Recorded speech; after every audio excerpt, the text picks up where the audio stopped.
Saya kan kebetulan udah ditinggal sama ibu ya Ustadz, sekitar 3 tahun yang lalu. Kalau dibilang ikhlas, harus ikhlas ya, karena udah ketentuan dari Allah. Cuman kadang kebalik lagi ke yang mitam tadi, kalau masih ada ibu itu, mitam saya ngobrol sama beliau, bercerita atau meminta solusi gimana kalau saya sedang seperti ini.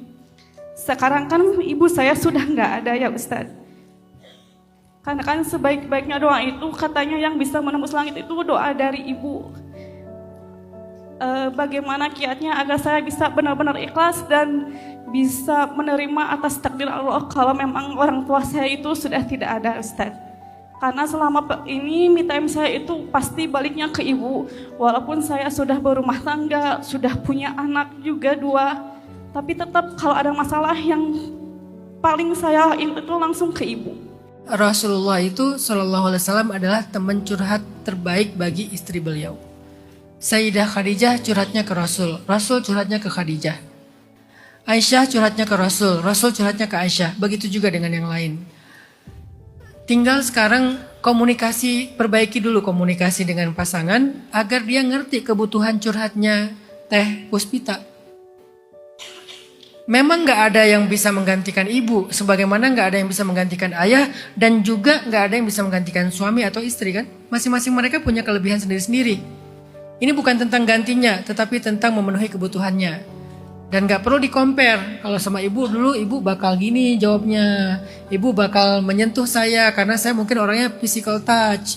Kalau suami orangnya lempeng misalnya ya.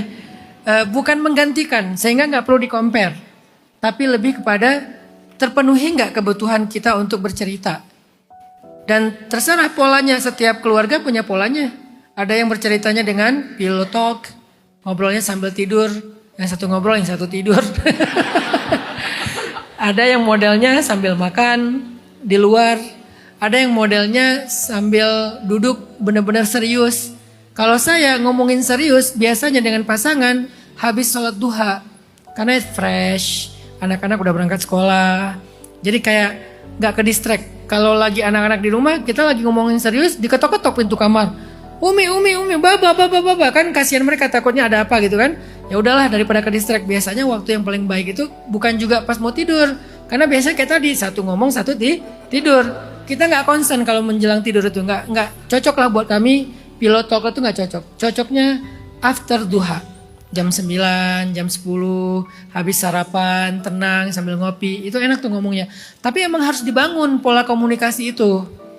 Sehingga sebetulnya kan memang Allah mentakdirkan manusia itu datang dan pergi. Dia datang dengan kelahirannya, dia pergi dengan kematiannya. Dan itu takdir Allah. Kenapa dia pergi? Karena mungkin kembali kepada Allah lebih baik bagi dia daripada bertahan di bumi. Allah lebih sayang kepada dia daripada anak-anaknya atau daripada keluarganya.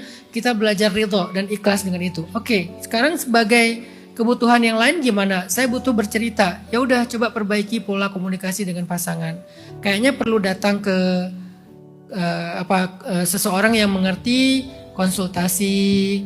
Berdua datangnya. Datang berdua gimana ya, atau ikut kelas apa tentang pasangan, atau baca buku apa tentang pasangan, rekomendasikan buku apa kepada pasangan, sehingga ketika dia udah ngerti tentang pentingnya komunikasi yang sehat, mudah-mudahan kebutuhan Mbak Puspita itu terpenuhi dengan suami. Gak perlu bercerita kemana-mana, gak perlu di status WA, gak perlu update di sosial media, apalagi di TikTok, Instagram, cukup dengan pasangan sehingga rahasia kita safe, aman. Semoga Mbak Puspita bisa menemukan pola komunikasi yang sehat dengan suaminya. Allahu a'lam.